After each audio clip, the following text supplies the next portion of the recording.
Hey guys, tonight we step into a world both intimate and immense, where the threads of your life are not your own, yet strangely familiar, subtly vibrating beneath your fingertips. You trudge along a quiet path, mist curling around your ankles, and ahead of you, suspended in an otherworldly loom, three figures move with deliberate calm. Their hands never falter, never rush, and never pause, even as centuries of lives flicker past them like ephemeral sparks.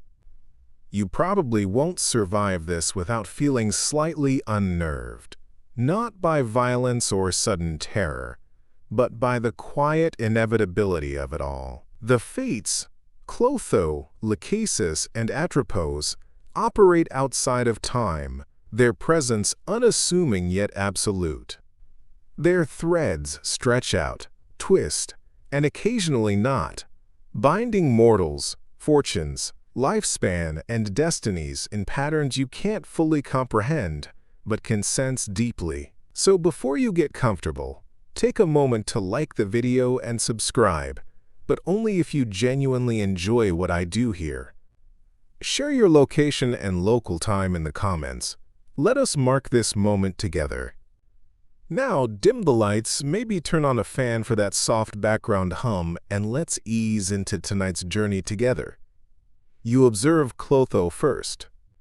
Her hands glide over the spindle, picking fibers of life as if plucking strands from the very air.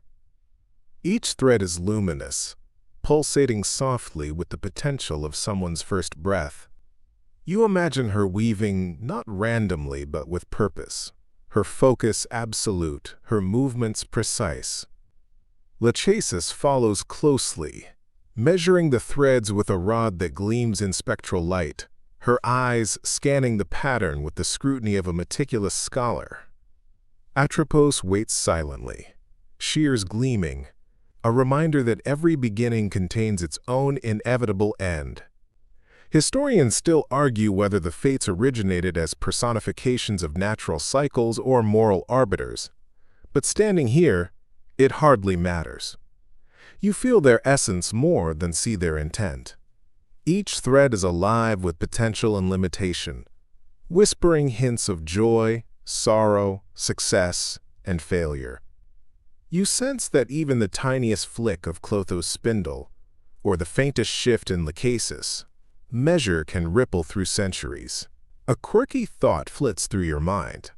In some obscure accounts, the fates occasionally play minor, almost mischievous tricks, altering a thread's color, tangling two destinies briefly for amusement.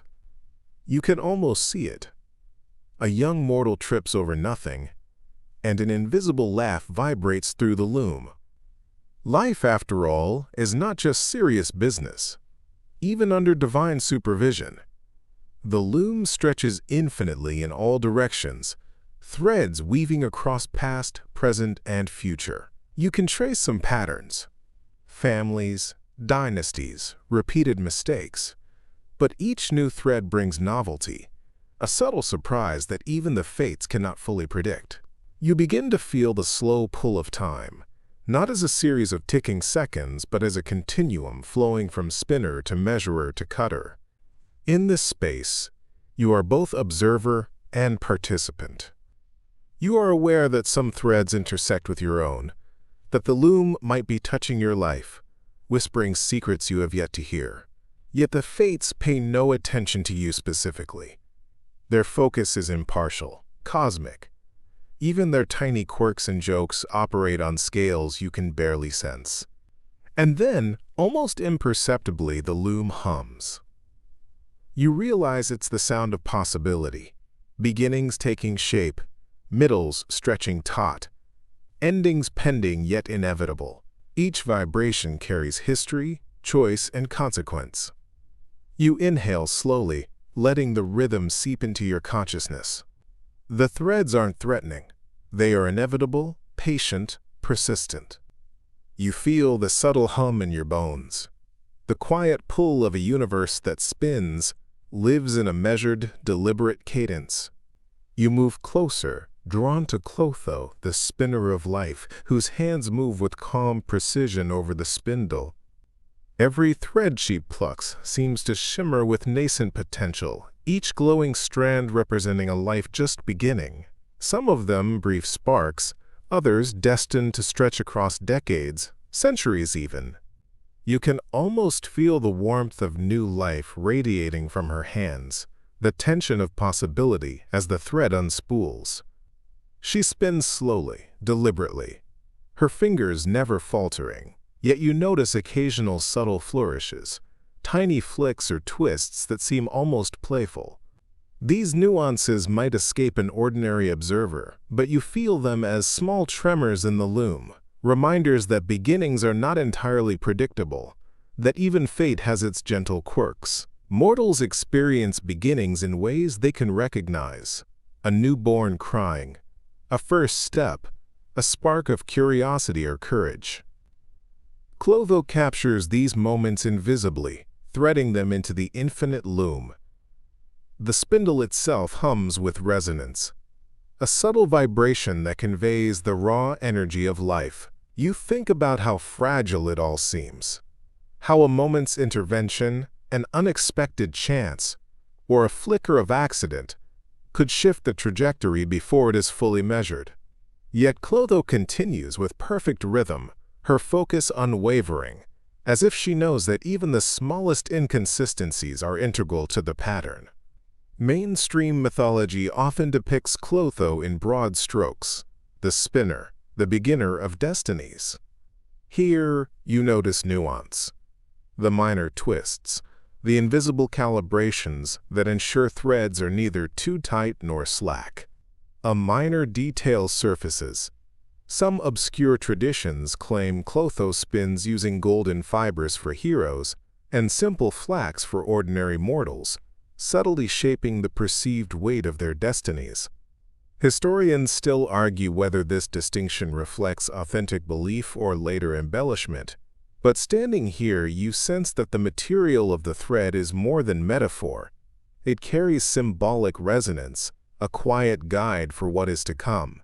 You notice the loom stretches in every direction, threads crossing, nodding, or brushing past each other. Occasionally, Clotho allows two strands to flirt briefly, a future meeting of friends, rivals, or lovers. These intersections feel almost accidental, yet they are meticulously catalogued. You catch yourself wondering, do these crossings create hidden patterns, or are they simply emergent properties of the weave? You cannot know, and perhaps that is the point. The beauty of beginnings lies in partial uncertainty. A quirky image flits through your mind. Clotho humming softly as she spins, the sound like wind rustling through ancient trees, accompanied by a faint glow whenever a particularly fated life begins. You imagine a thread stretching across centuries, bending around mountains, oceans, and cities, as if life itself is elastic, pliable, and responsive. In her hands, the universe is simultaneously orderly and teeming with endless potential. Even as you observe, you realize mortality's weight is present from the first breath. Each thread contains the seed of its own eventual unraveling. Though Clotho does not concern herself with endings, that belongs to Atropos. Yet she understands the balance. Beginnings must allow space for growth, change, and divergence. You notice Lachesis nearby, already preparing to measure, creating a subtle counterpoint to Clotho's spinning. The loom begins to feel like a living organism, each spinner, measurer, and eventual cutter a different organ, pulse, or rhythm in a vast, invisible body. You let your mind wander, drifting with the threads as they stretch outward. You think about the lives represented here, the ordinary, the extraordinary, the overlooked, and the celebrated, all coexisting in radiant motion. Humor bubbles faintly as you picture a particularly stubborn thread, twisting and curling before finally aligning with the loom's rhythm. Even in divinity, life has its little quirks, little surprises, tiny rebellions before submission. Scholars still debate whether Clotho's spinning is purely symbolic or reflects a deeply ingrained perception of fate in ancient Greek culture. From your vantage, the threads' tangibility feels undeniable, yet their meaning remains enigmatic. You inhale the slow cadence of the loom, feeling the pulse of countless lives stretching, unfurling, and beginning their slow, inexorable journeys. You drift your gaze from Clotho to Lachesis, the measurer of life, and immediately the atmosphere changes.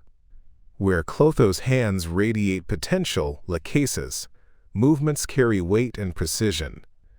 She holds a rod of faintly glowing light, running it along each thread with meticulous care, measuring length, tension, and sometimes the subtle twists that hint at character, temperament, and the challenges awaiting each mortal. You notice the patience in her eyes. She is methodical, almost contemplative, weighing the possibilities of a life before marking its parameters.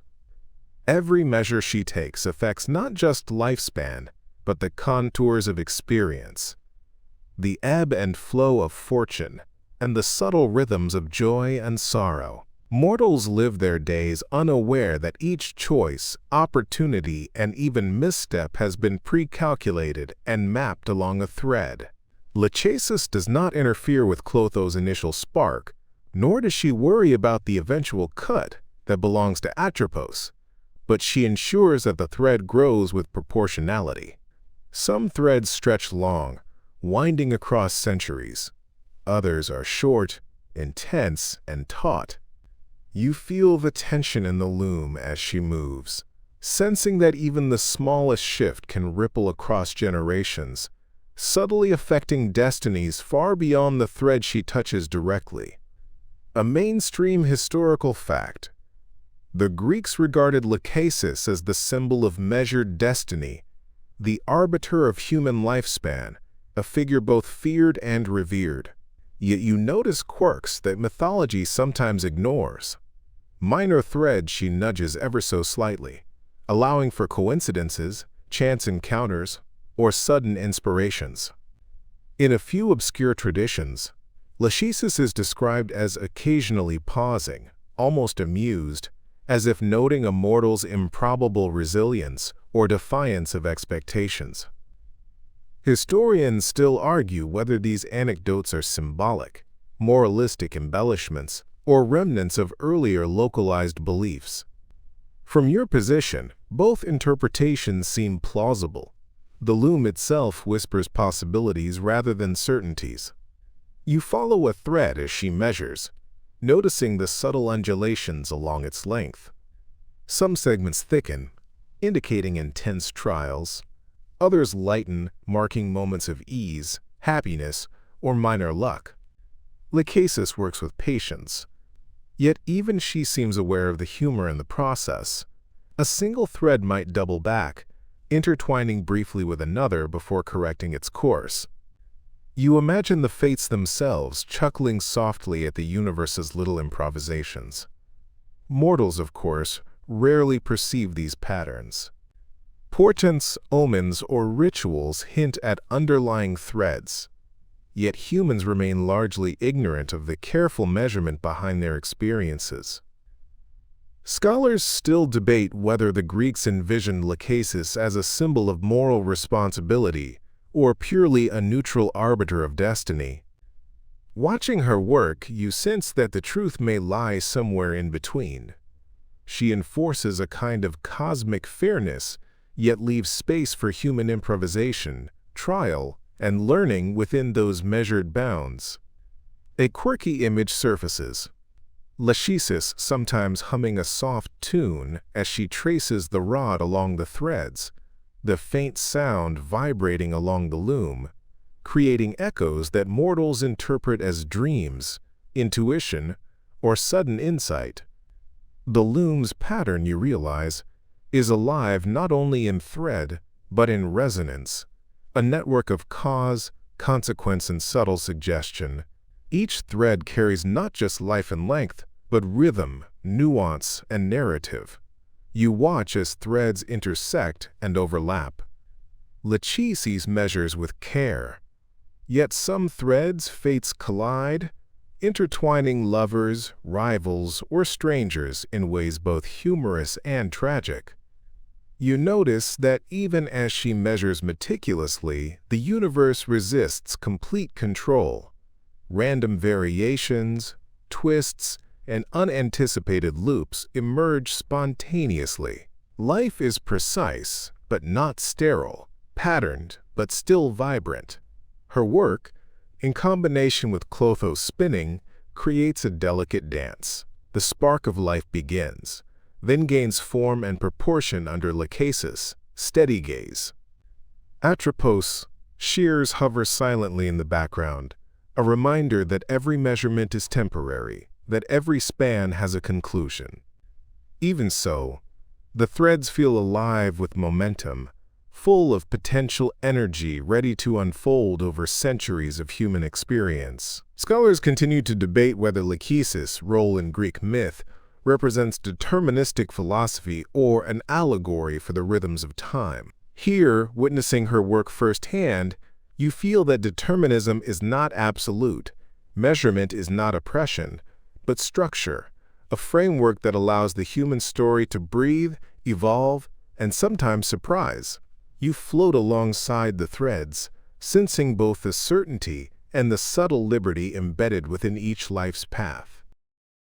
Your attention shifts to Atropos, the inevitable cutter, and an almost imperceptible chill settles over the loom. Unlike Clotho's warmth or Lachesis' methodical precision, Atropos exudes quiet finality. Her shears glint faintly in the ambient light of the infinite loom, catching strands of life with uncanny accuracy. You sense her patience. She never hurries, never hesitates, and never acts in anger or malice. Every cut is precise, measured, and deliberate.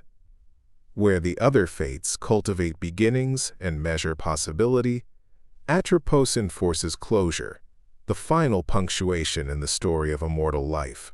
Her presence is both fearsome and strangely comforting. Inevitability, you realize, is part of the pattern, and in the loom's grand design, endings are necessary to maintain harmony. Mortals rarely comprehend her subtle influence. Death is sudden for some, drawn out for others, yet each severing is proportionate, resonant, and impactful. The threads she cuts do not vanish without trace. They ripple across the loom, touching other lives, altering destinies subtly. You follow one thread as she trims it. The human life it represents flickers like a candle snuffed gently rather than extinguished violently. Some threads end with great fanfare, a hero dying on the battlefield, a monarch succumbing in intrigue. Others quietly, almost unnoticed, a peasant slipping into sleep at the end of a long day. Mainstream mythology emphasizes Atropos as the inexorable force of death, feared by gods and mortals alike. Yet, in observing her closely, you notice quirks in her work. Occasionally she allows a thread to fray momentarily before the final cut. Or she adjusts the tension, creating a subtle pause that might manifest as a reprieve or a near miss in mortal experience. Historians still argue whether these details were intended as moral allegory, ritual significance, or narrative embellishment. You feel, however, that the truth lies in the nuanced interaction between inevitability and opportunity. Death is absolute, but the path to it can ripple with learning, memory, and connection. Threads converge under her gaze. The end of one life often nudges another in subtle ways. A child born just as a relative dies, a lover meeting someone new, a rival gaining advantage from absence. You notice that even as Atropos enforces closure, the loom hums with continuity, that endings are not voids, but transitions that resonate across generations. Each cut is not an erasure, but a shift, a subtle recalibration in a living network of human experience. A quirky, almost whimsical detail flickers in your mind. Some obscure myths suggest Atropos occasionally makes what mortals interpret as coincidences. A narrowly avoided accident, a surprising inheritance, a sudden insight, essentially tiny, playful adjustments in the moment of closure. Her work is mercilessly consistent, yet it has rhythm, nuance, and a faint touch of mischief. Life does not end chaotically. It ends with pattern, and sometimes with the faintest hint of cosmic humor. You notice the interplay between the fates is fluid. Clotho spins, Lachesis measures, Atropos weights and trims. The loom functions as a coordinated system. One cannot act without affecting the others. The birth, measurement, and ending of life are inseparable, a triad of cause, structure, and closure. From your vantage point, it feels almost like observing a symphony, with each fate contributing to a subtle, patient cadence that governs the universe. Historians still debate whether Atropos embodies moral inevitability, the natural cycle of life, or merely an allegory for human anxiety about death. Watching her work, you understand the depth of all three interpretations. Mortality is inevitable, structured, and integrated into the narrative of life. She is neither cruel nor merciful. She is consistent, impartial, and absolute. A subtle realization dawns. In her hands, death is not a punishment, but a necessary component of the fabric of life. Threads cannot tangle indefinitely. Beginnings without endings would collapse the loom. You feel a quiet reverence, almost hypnotic, for this measured administration of closure, noticing how endings ripple quietly but profoundly through the lives that remain, shaping their growth, choices, and stories. You step back slightly, allowing your gaze to take in the loom as a whole, and immediately the complexity of the threads becomes evident. Clotho spins with infinite patience, Lachesis measures with meticulous care, and Atropos trims with absolute precision. Yet it's the way these threads interact that truly captivates you. They intersect, overlap, and sometimes tangle, forming patterns that no single fate could anticipate alone. Chance, choice, and coincidence ripple along these filaments of life, creating a subtle interplay between determinism and spontaneity. Some threads weave in parallel for decades, entwining families, friendships, rivalries, and lovers in a pattern so intricate it almost seems organic, like a living tapestry breathing under your gaze. Mortals remain largely oblivious to these intersections, yet occasionally, a twist of fate becomes apparent, a meeting, a sudden inspiration, a narrowly avoided disaster. These are the moments when threads briefly touch in unexpected ways, creating resonance that even the fates seem to notice, though they never intervene unnecessarily. You watch a pair of threads converge, representing two lives destined to influence one another, a scholar meeting a philosopher, a healer crossing paths with a soldier. The meeting feels inevitable yet delicate, as if a single tremor could divert either thread entirely. Mainstream mythology often portrays fate as linear and impersonal, a predetermined road stretching from birth to death. But here you sense nuance. Threads twist, knot, and diverge. Influence flows laterally as well as linearly. A quirky detail emerges. In some minor Greek traditions, these intersections are associated with small divine experiments, almost playful tests of mortal adaptability. Historians still argue whether these represent real ritual beliefs or later storytelling embellishments. But from where you sit, the threads seem alive with dynamic potential. You follow a tangle of threads representing a family over 3 generations. Clotho spun the beginnings, Lachesis measured their arcs, and Atropos pruned endings when necessary. You notice that their interconnections ripple forward in subtle, almost imperceptible ways. One child's failure in youth causes a ripple, nudging a distant cousin toward unexpected success.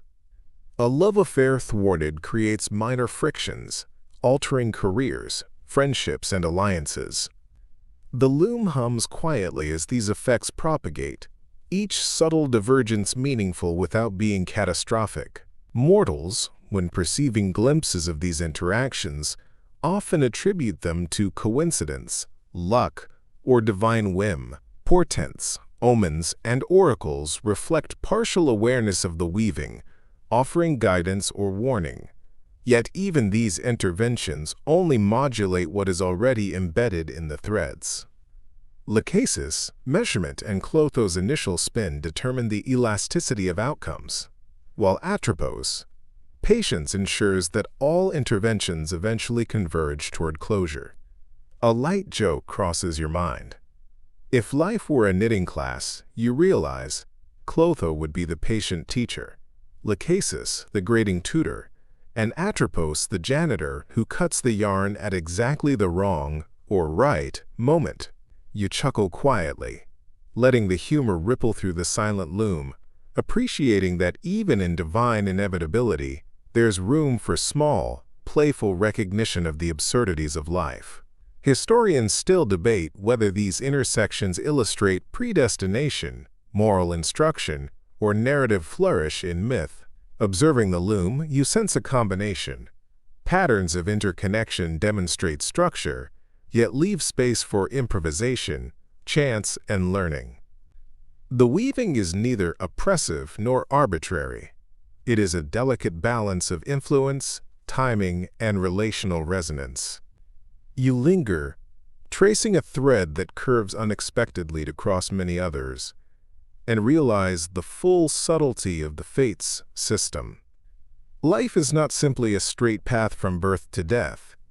It is a network of interactions, responsive and adaptive, shaped both by divine measurement and the natural tendencies of the threads themselves.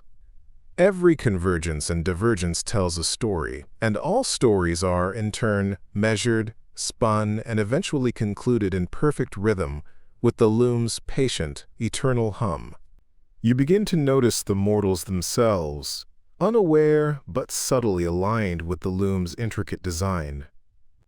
Their lives unfold according to threads, spun, measured, and eventually cut, yet the patterns are often hidden beneath layers of ordinary experience. Children grow, stumble, and rise again. Lovers meet or part. Communities form and dissolve. You sense that the fates' influence is pervasive but imperceptible, like the faint hum of a distant river beneath your feet.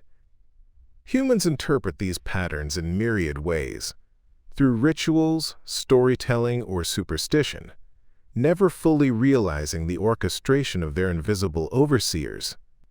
Portents and omens, for instance, are subtle acknowledgments of these threads.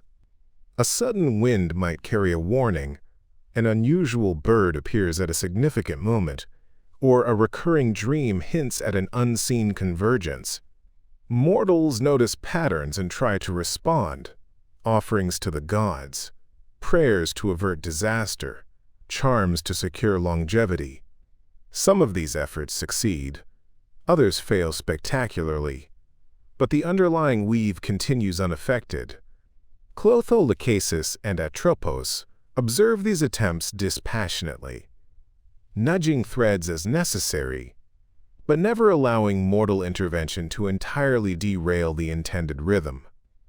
A mainstream historical fact, the Greeks often attributed divinatory practices, reading entrails, interpreting omens, or consulting oracles, to the fates' invisible influence. It's as if human intuition could detect tiny perturbations in the loom, though never fully understand their source. A quirky detail surfaces here. Certain rural cults even created miniature looms to mimic fate, letting children spin their own destiny as a ritual exercise. Scholars still argue whether these practices were primarily symbolic, educational, or a form of sympathetic magic, but the idea underscores humanity's innate fascination with the threads of life. You follow a single mortal thread as it stretches from birth to adolescence. Small choices, learning a skill, making a friend, surviving an illness, ripple outward, shaping interactions with other threads. Occasionally, coincidences occur. Two threads intersect unexpectedly, leading to a friendship, rivalry, or romance. You sense the subtle humor the fates might derive from these minor entanglements.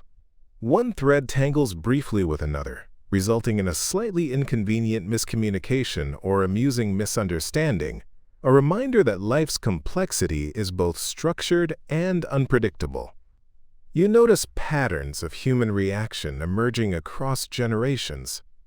Families inherit tendencies, courage, curiosity, stubbornness. Even seemingly minor traits affect broader outcomes: how one negotiates, the risks one takes, or the choices made in moments of moral uncertainty. Lachesis measurements ensure that these traits propagate in balance with the thread's length, while Atropos, eventual cut, preserves the overarching pattern. Every mortal action, every decision, every misstep is part of a larger, ongoing weave. Humor threads through these observations as well. Some mortals display astonishing stubbornness, resisting obvious opportunities or making spectacularly poor decisions. The fates seem to allow these deviations for texture, for narrative interest, or perhaps for amusement. You imagine Clotho chuckling softly as a young man repeatedly drops his tools just before completing a task, or Lachesis sighing gently while adjusting the measure to accommodate a slightly chaotic life path. Even Atropos might tilt her shears in a way that lets a minor disaster linger just long enough to teach a lesson. Historians still debate whether these mortal patterns reflect Greek cultural values, philosophical notions of fate, or narrative embellishments.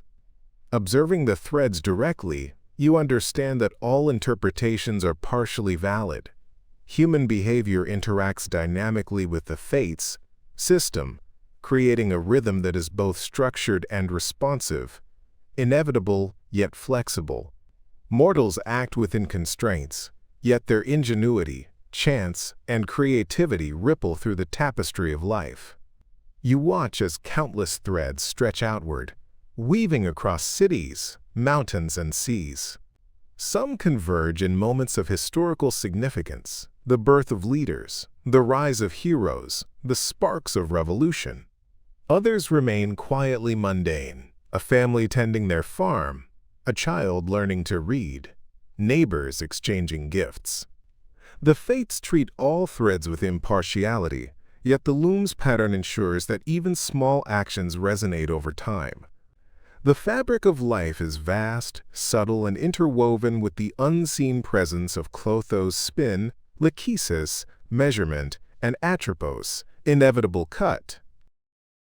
You begin to notice the Olympian gods hovering nearby, observing the loom with a mixture of respect, curiosity, and subtle negotiation. Even Zeus, king of the gods who commands thunder, storms, and the loyalty of all Olympus, approaches the fates with caution. Their authority, after all, is absolute. The threads of mortal life, which the gods sometimes seek to influence for sport, ambition, or justice, ultimately respond to the patient hands of Clotho, Lachesis, and Atropos. You feel the subtle tension. Divine power is immense, yet it must contend with the impartial structure of fate. Even the thunderbolt must yield to the measured path of a mortal life. Mainstream mythology often portrays the fates as independent and unchallenged. Yet there are tales of Olympians attempting to sway outcomes.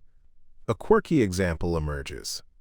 Hera once tried to lengthen a favored mortal's thread, only for Lachesis to subtly adjust the measure elsewhere, balancing the pattern without confrontation.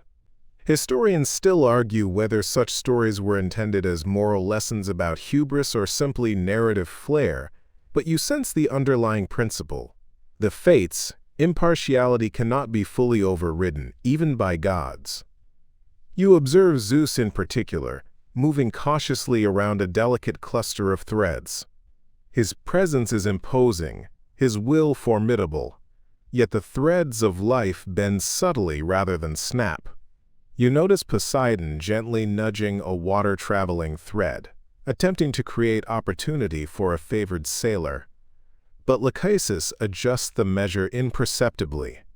Even the great Olympians cannot fully escape the subtle, patient authority of the fates. Their power is respected, even feared, because it transcends all temporal influence. The humor of the loom manifests in these divine interactions as well.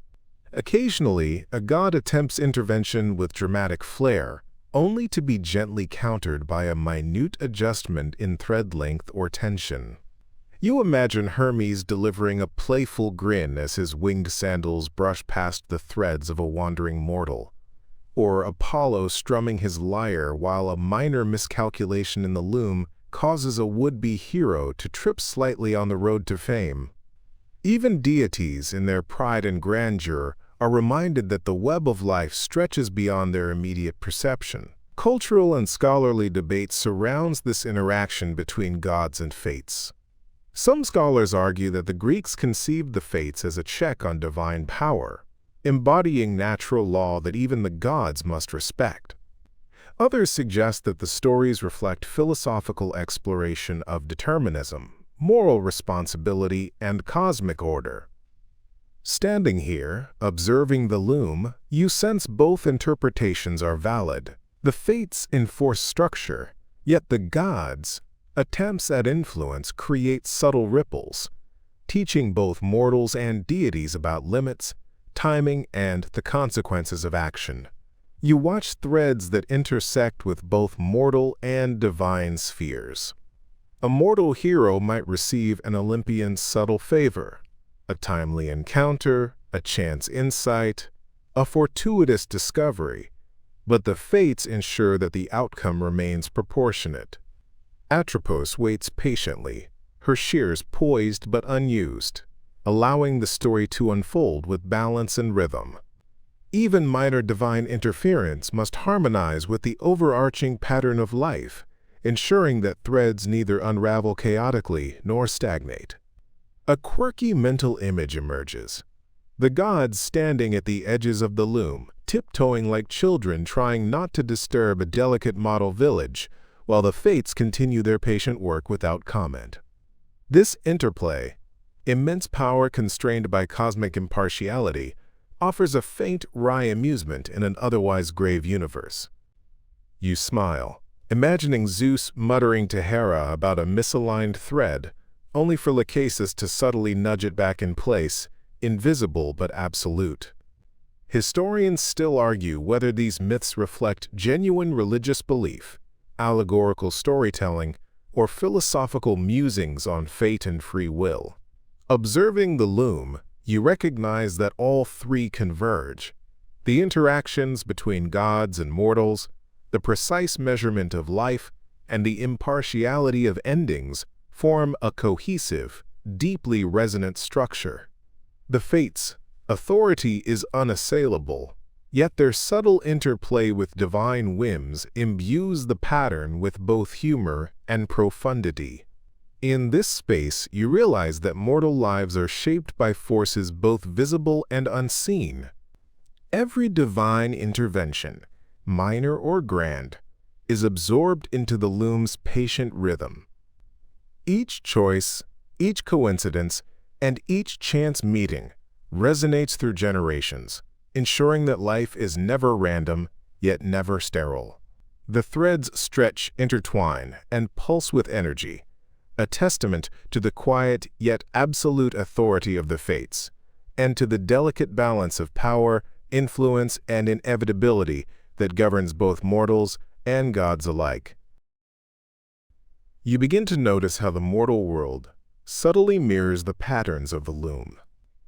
Cities rise and fall, families prosper or decline, wars erupt and fade. Yet each event resonates along threads you can trace back to the fates' hands. It's a rhythm that is both predictable and surprising. Births spark opportunity, deaths leave gaps, and seemingly trivial decisions ripple across generations. You sense the delicate tension between chaos and order as the threads move with purpose, yet occasionally not in ways even the fates might find intriguing. The world is alive with cause and consequence, and you are a silent observer, tracing connections that humans themselves rarely perceive. A mainstream historical fact. Ancient Greek culture frequently acknowledged fate in public life, using oracles, prophecies, and omens to guide decisions. These practices reflect an awareness of life's invisible patterns, a recognition that the fates' influence pervades both the personal and the political.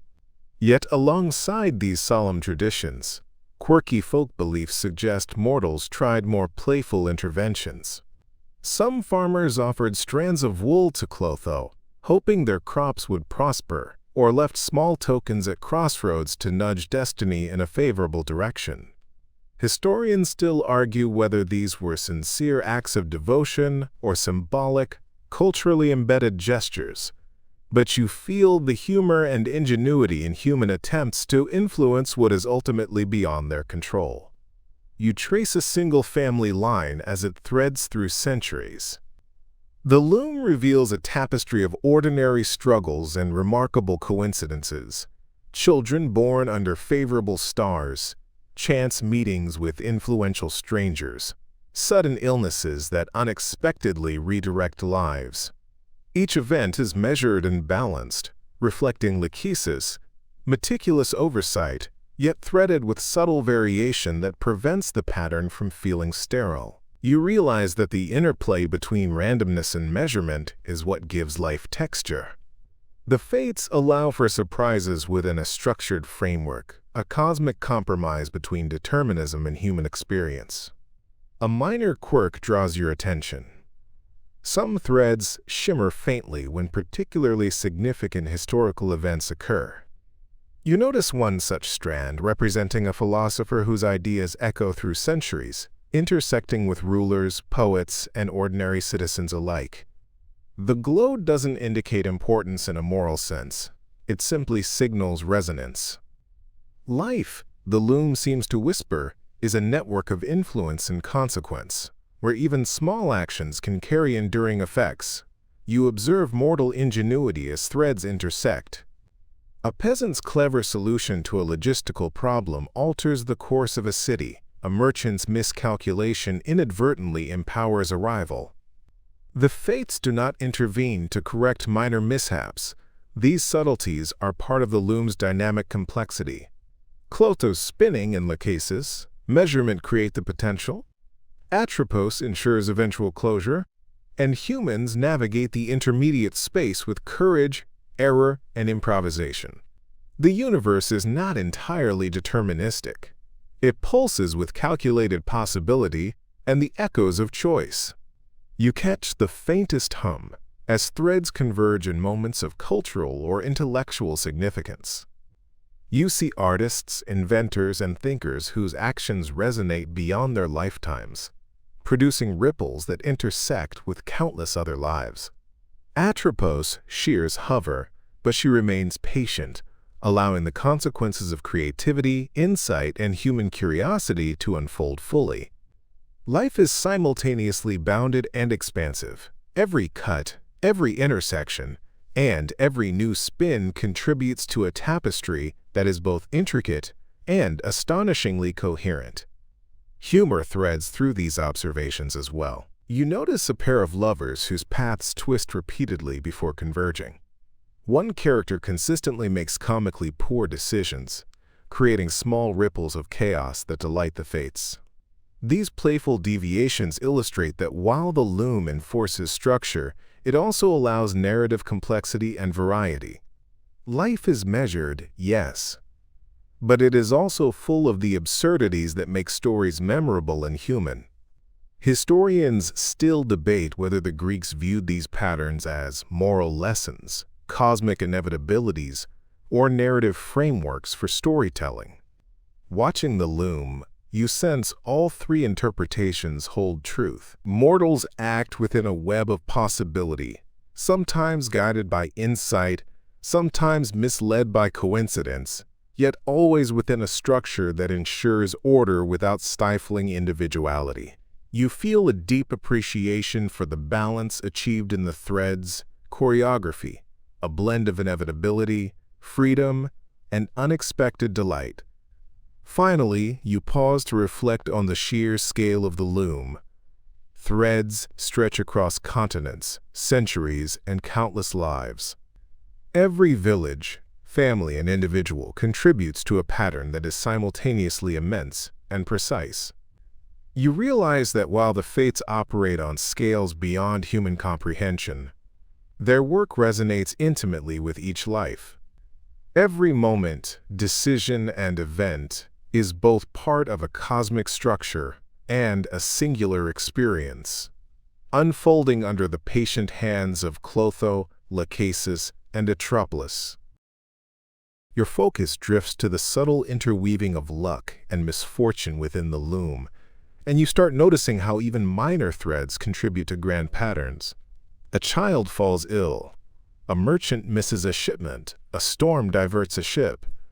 These are fleeting moments in human perception, yet they generate cascading effects across other threads. Clotho spins, Lachesis measures, and Atropos waits patiently, yet the smallest divergence can shift the rhythm of many interconnected lives. It's a delicate balance. Chance exists, but within limits carefully maintained by the fates.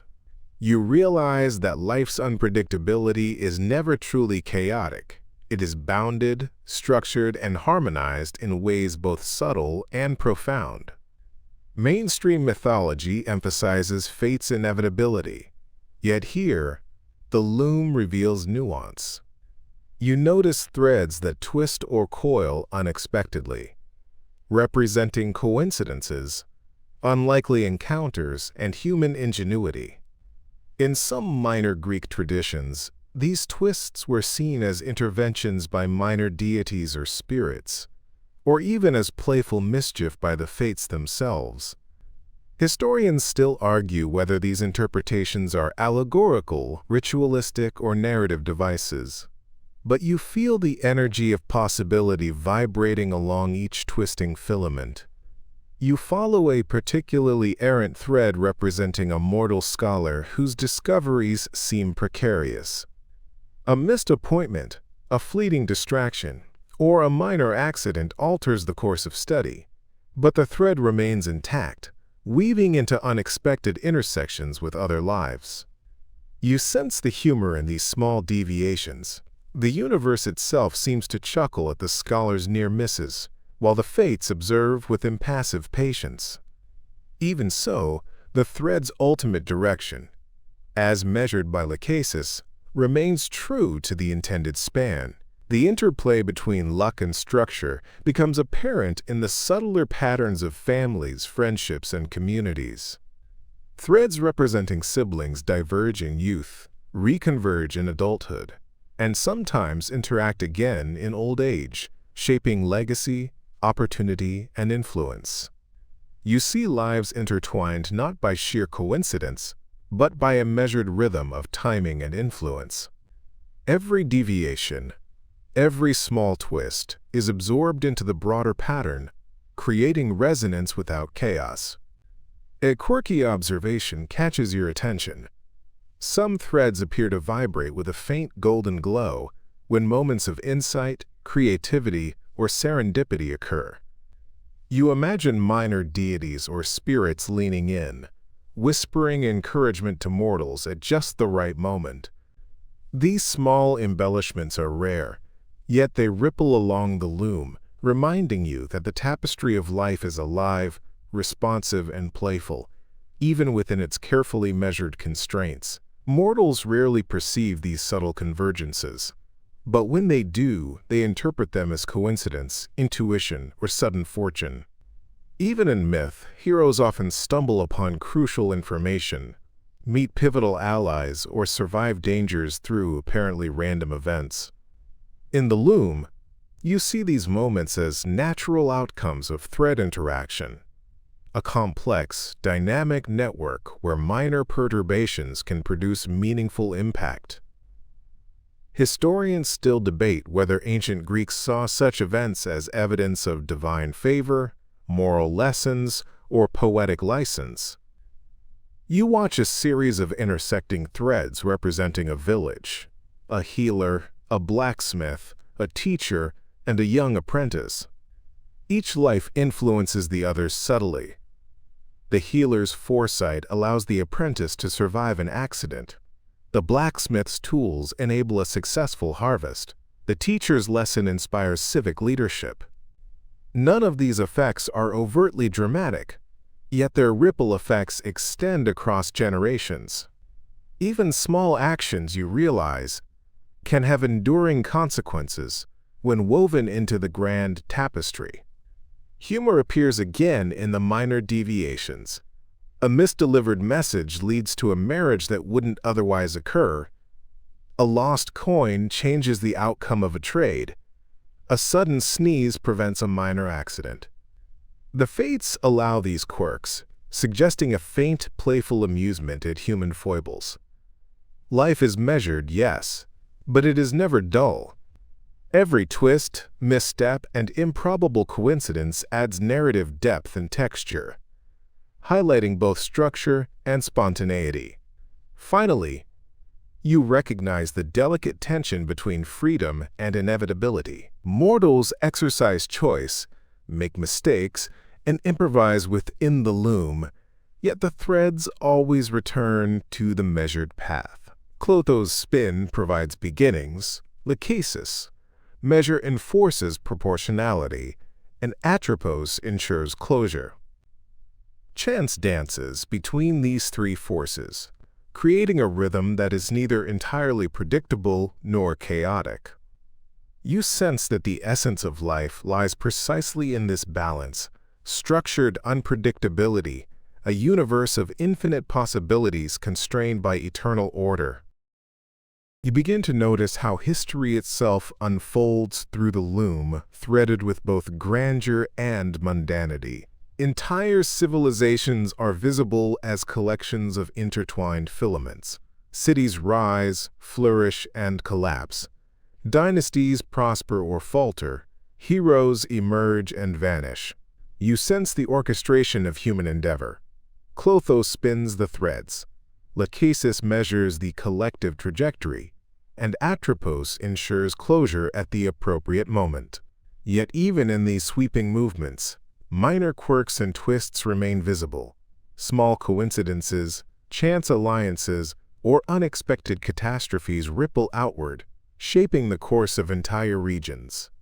The fates loom is not only about individual lives, but also about the collective flow of societies across time. Mainstream mythology emphasizes that fate is absolute and impartial, but the loom reveals subtle flexibility.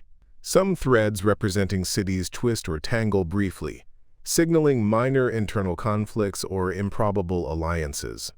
In certain myths, these were interpreted as divine intervention or the will of gods, while obscure traditions describe tiny, almost whimsical adjustments by the fates themselves.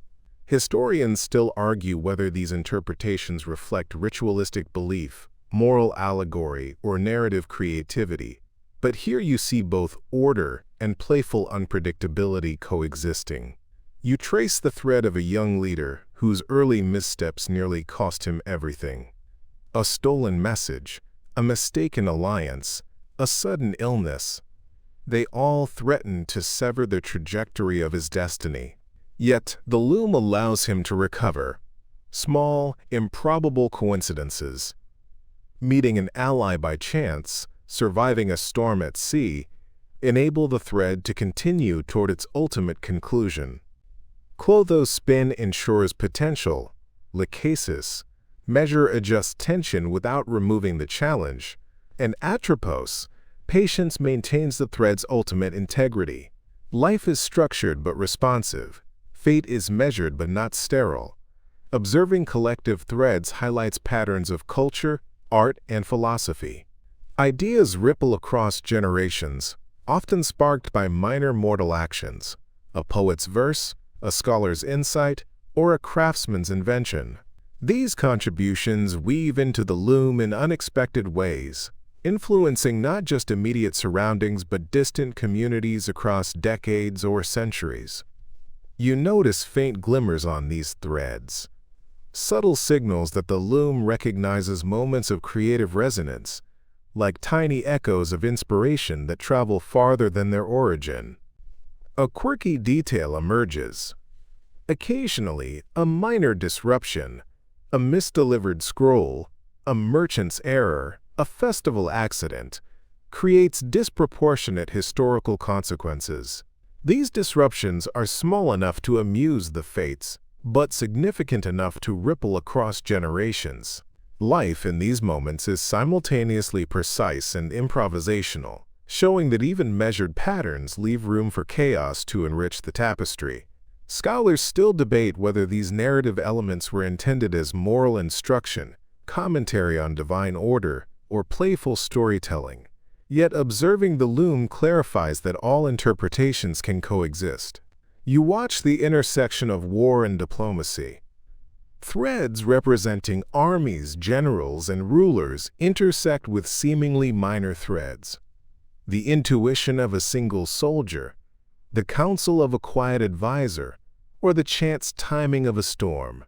These minor threads can alter outcomes without disrupting the broader pattern. The fates do not micromanage. They measure, spin, and cut with restraint, allowing the unfolding of events to appear natural and, to mortals, unpredictable. Humor surfaces again in these large-scale interactions. A general's overly confident misstep, a king's misheard command, or a courier tripping over a rock can nudge the weave in unexpected ways. The fates do not intervene, but you sense their quiet amusement at human folly. Life is structured, yes, but not solemn. It pulses with irony, coincidence, and tiny narrative-rich accidents that provide texture and depth to the larger pattern. Scholars still debate the Greek conception of historical causality. Were events predetermined, influenced by divine intervention, or the result of moral order? Watching the loom, you see that all three coexist. Fate sets the parameters, human action navigates possibilities, and minor chance events ripple outward, creating a tapestry that is coherent, intricate, and often surprising. Every empire, every war, every innovation is part of a broader rhythm, simultaneously inevitable and contingent. Finally, you feel the scale of the loom's design. Individual threads interweave with collective threads, mortal decisions intersect with societal patterns, and the rhythm of life stretches from intimate daily choices to sweeping historical transformations. The fates' patient work ensures that each thread contributes meaningfully to both individual experience and the grand narrative of human civilization. The loom is both orderly and alive, precise yet adaptive, vast yet attentive to the smallest details. You shift your gaze toward the threads that mark moments of moral and ethical significance. The loom does not merely record life's chronology. It encodes the choices, intentions, and consequences of mortal action. A single decision can twist a thread sharply, influencing interactions with countless others. A compassionate act may create subtle yet enduring ripples, while an act of cruelty or hubris can reverberate across generations. You notice that the fates do not judge. They merely record and adjust. The loom enforces proportionality, allowing the weight of actions to resonate in the patterns it maintains. Mainstream mythology often frames fate as blind and impersonal, yet here you see nuance. Threads bend and tangle in ways that reflect moral complexity. Not all outcomes are predictable, and not all resolutions are straightforward. Fringe accounts suggest that certain threads, especially those marked by ethical dilemmas, emit faint vibrations visible only to the most attuned observers. Historians still argue whether these depictions were intended to instruct, warn, or embellish narrative drama, but you can clearly perceive the interplay between action, consequence, and cosmic measurement.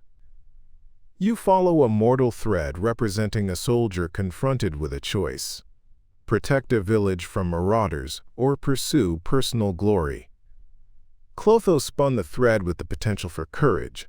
Lachesis measures the consequences of both options, and Atropos patiently waits to enact the final outcome. The soldier hesitates, acts impulsively, and discovers an unexpected outcome. The village is saved, but his path intersects with another thread representing a future adversary. The loom records the moral complexity of the moment without prescribing a single correct choice. A quirky detail emerges.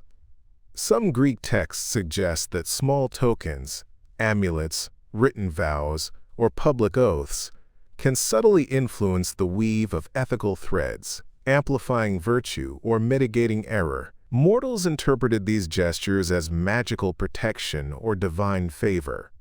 You notice that while these interventions do not override the loom, they add texture, creating minor deviations that resonate across related threads. Ethics and intention, therefore, are encoded not just in action but in symbols, ritual, and belief. You observe patterns of societal morality emerging from clustered threads.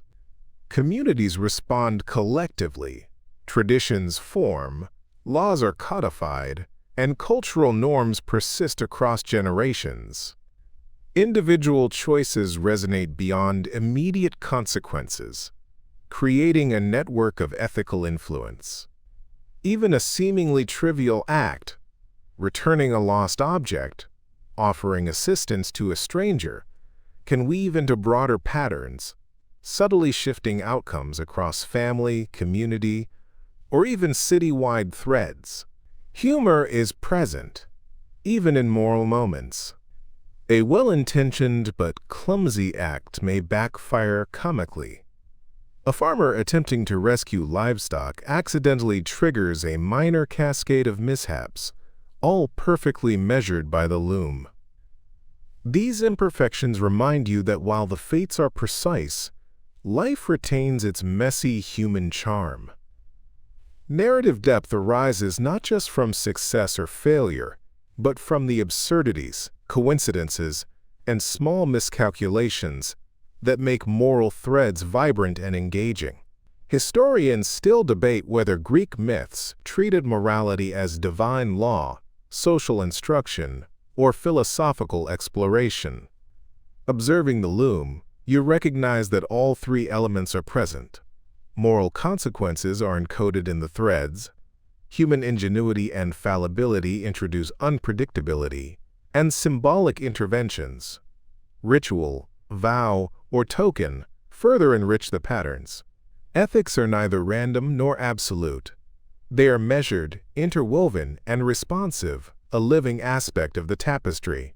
You focus on threads representing alliances, betrayals, and reconciliations. Each decision creates tension in the weave.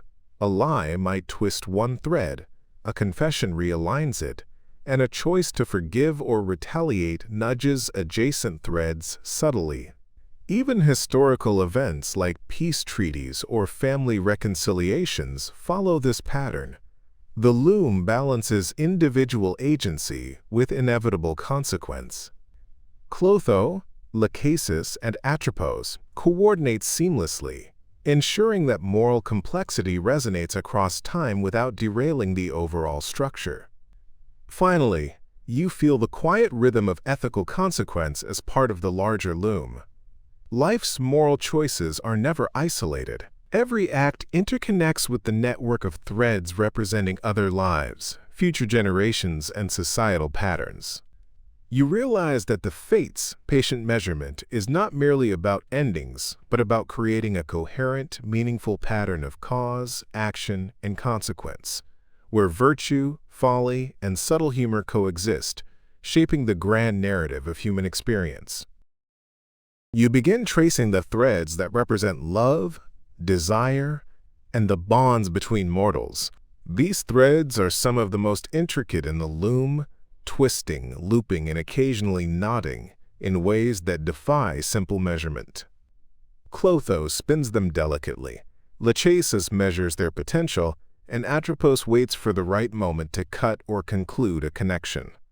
You notice the duality of these threads. They bring joy and inspiration, yet their intersections often carry complications, heartbreak, or unintended consequences. Love is both a gift and a challenge, a dance of possibilities choreographed by unseen hands. Mainstream mythology often emphasizes the dramatic consequences of love, heroic quests, divine intervention, or tragedy, but the loom reveals subtler patterns. Not all romantic threads lead to grand narrative events. Many twist quietly, influencing minor choices, daily interactions, and the shaping of character.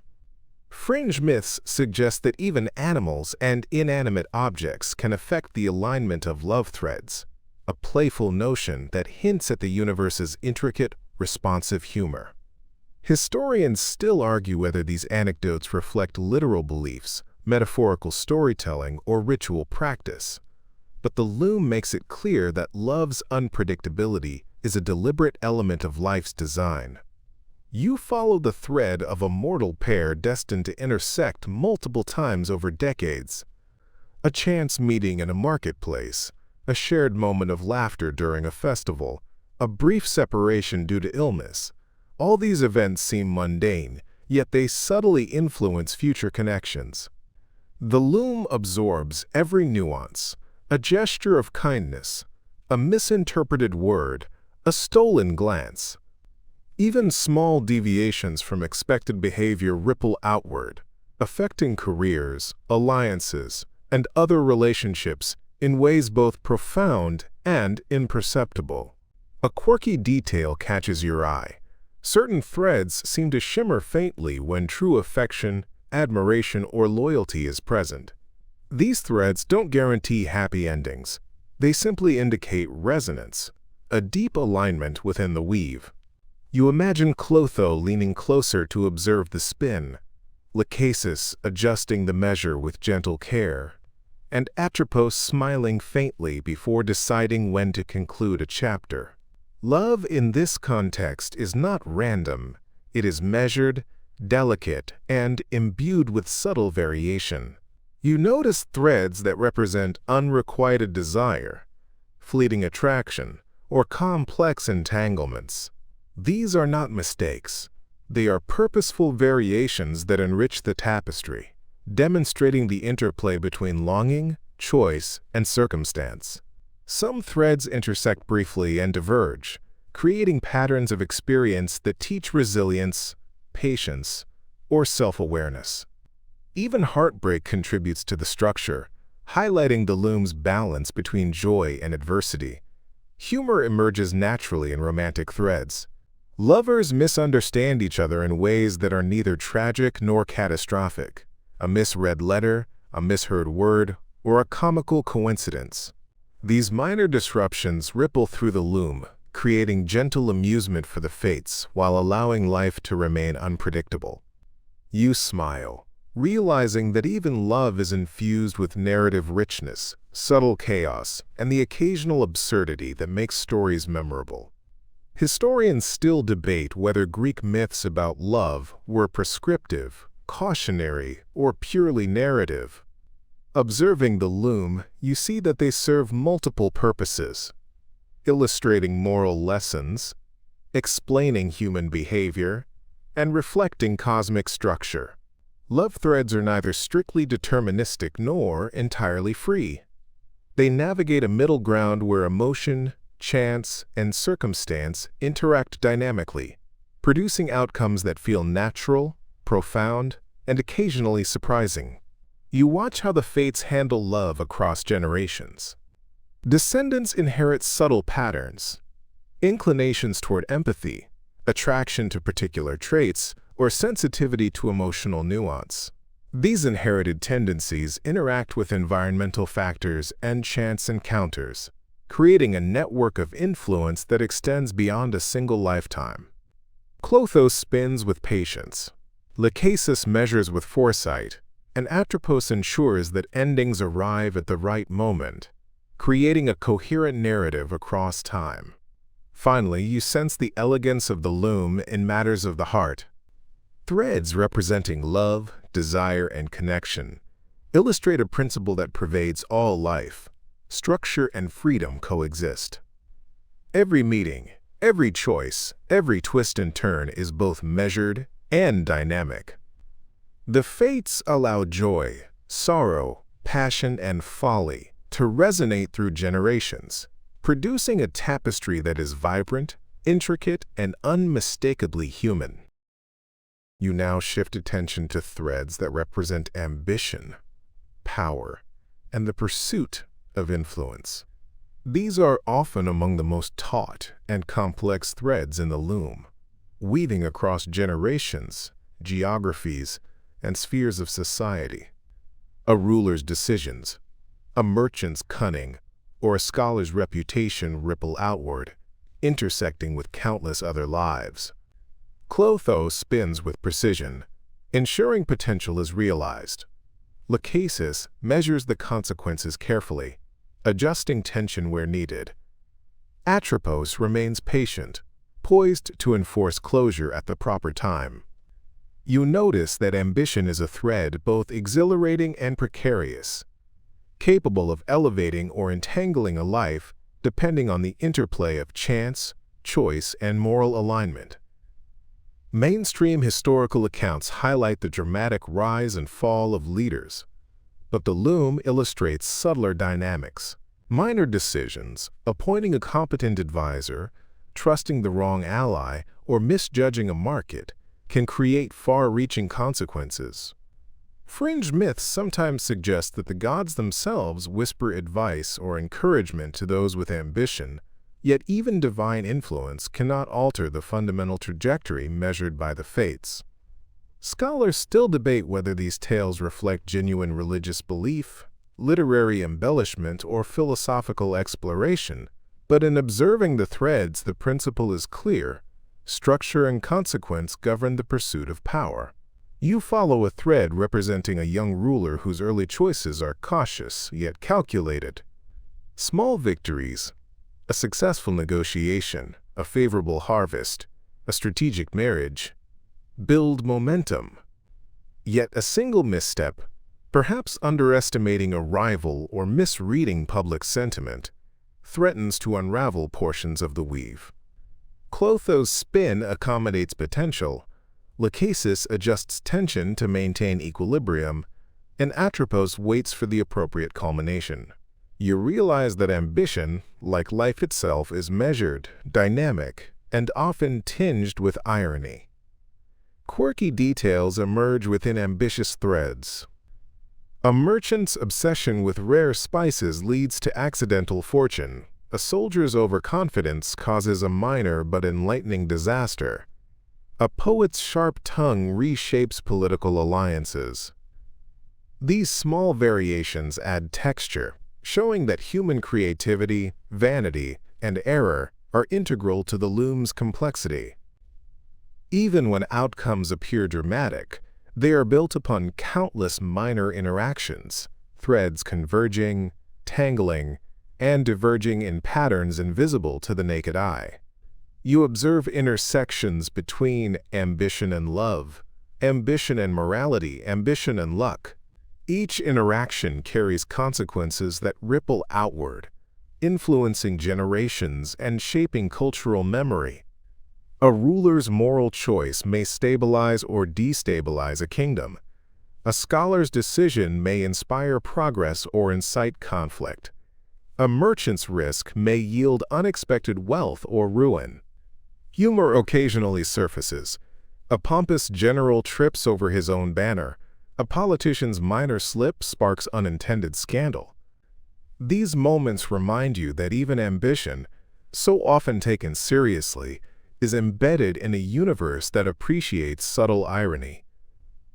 Historians still debate whether Greek myths about ambition were intended as moral instruction, political commentary, or storytelling embellishment. Observing the loom, you see that they function as all three: illustrating consequences, tracing social dynamics, and celebrating the complexity of human decision-making. Ambition threads are measured, responsive, and interwoven, creating a pattern that rewards foresight, punishes folly, and preserves the intricate balance of influence across generations.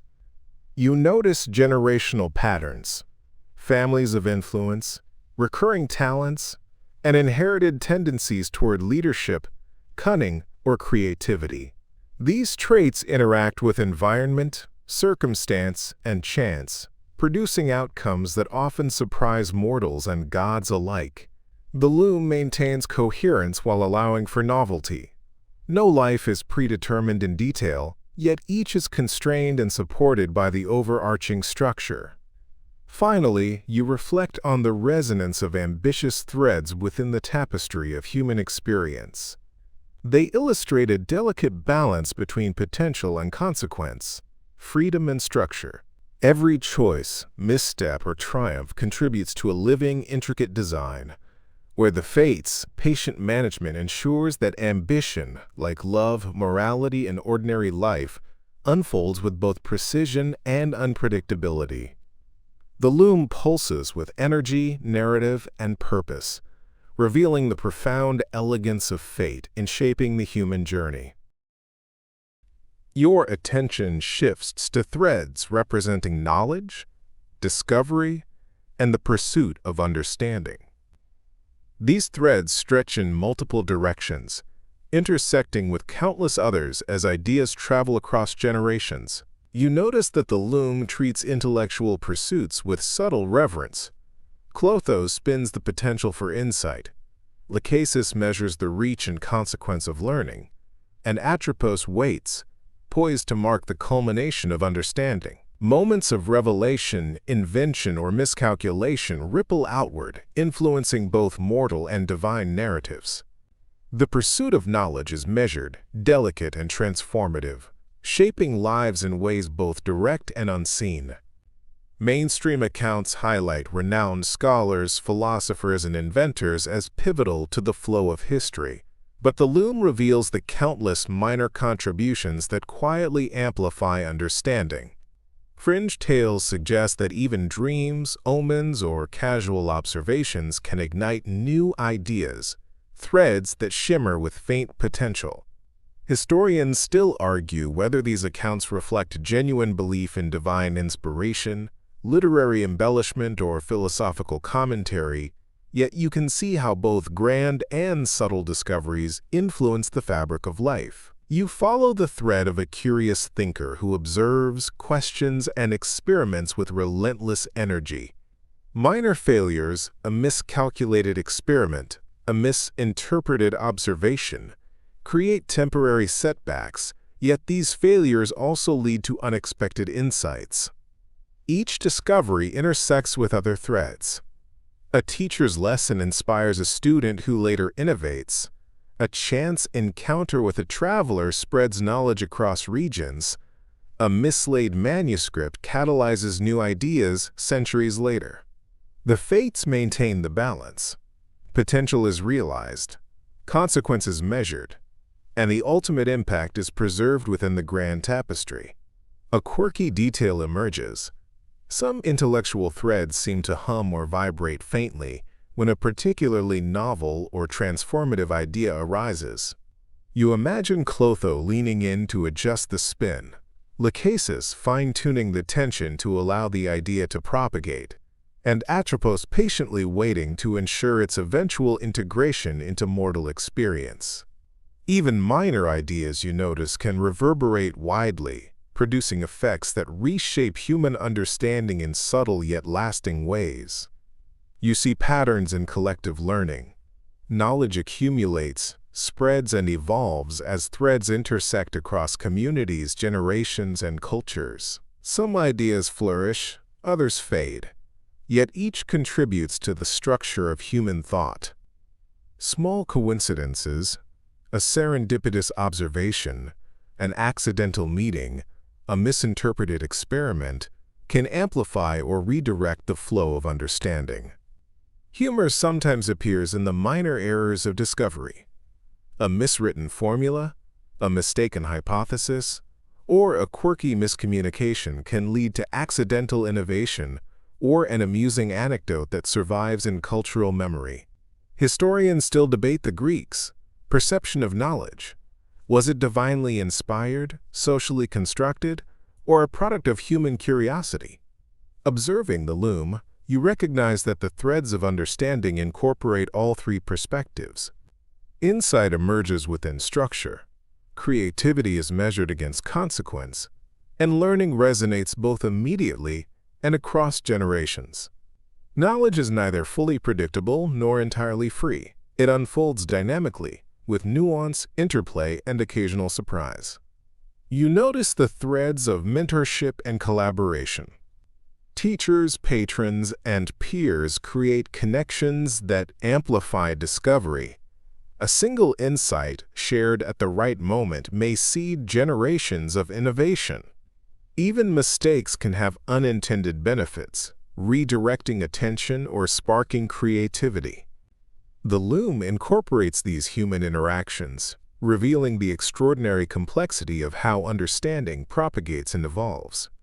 Finally, you sense the quiet elegance of intellectual threads. They illustrate a principle present throughout the tapestry, that growth, progress, and comprehension are structured yet flexible, interconnected yet unique. Every observation, experiment, insight, and misstep contributes to a dynamic and coherent pattern, reminding you that knowledge, like love, ambition, and morality, is woven with patience, balance, and subtle artistry by the unseen hands of the fates. You now focus on threads representing adversity, struggle, and the inevitable hardships of mortal life. These are among the most tensioned and intricate threads in the loom, for they shape character, test resolve, and influence countless other strands. Clotho spins these threads with deliberate care, ensuring the potential for growth.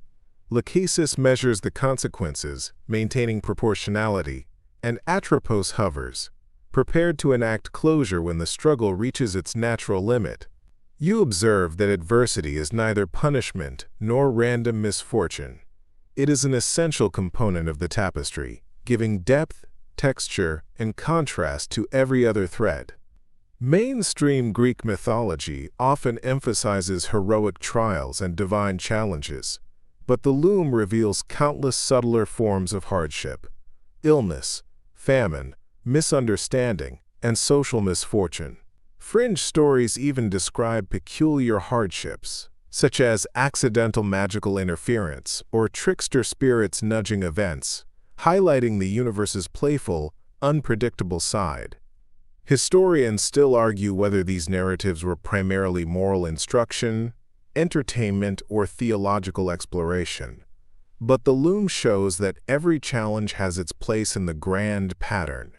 You follow a mortal thread representing a family enduring prolonged hardship. Crops fail, trade routes close, storms disrupt daily life, and minor personal conflicts arise. Yet every obstacle contributes to skill, resilience, and adaptability. The loom records not just suffering, but response. Acts of courage, resourcefulness, and even humor in adversity are measured and preserved. Clotho spin, Lachesis, measure, and Atropos. Patients ensure that these experiences resonate with balance, producing effects that echo across other threads and generations. A quirky observation emerges. Some adversity threads have small, shimmering offshoots representing unexpected opportunities or ironic outcomes. A flood might lead to fertile soil. A business failure prompts an unforeseen partnership. A minor quarrel creates an alliance. These nuances reveal that hardship and fortune are often inseparable, and the fates delight in the subtle, intertwined complexity of life's challenges. You notice patterns of struggle that intersect across communities. Wars, famines, or epidemics affect not just individuals, but entire networks of threads, creating cascading consequences. Yet even within large-scale adversity, individual choices, ingenuity, and resilience alter the local patterns of the weave. You sense humor in small acts of human folly amid hardship, a merchant miscalculating a shipment during a storm, a soldier tripping while fleeing minor chaos, or a villager's accidental miscommunication saving a neighbor from embarrassment. These moments remind you that life's tension is tempered by narrative richness and human idiosyncrasy. Historians still debate whether the Greeks interpreted hardship as divine punishment, inevitable fate, or narrative device. Observing the loom, you see that hardship threads function as all three, shaping character, illustrating cosmic order, and providing narrative tension. Challenges are not merely obstacles. They are integral to the rhythm, depth, and interconnectivity of the tapestry, affecting both immediate and long-term outcomes.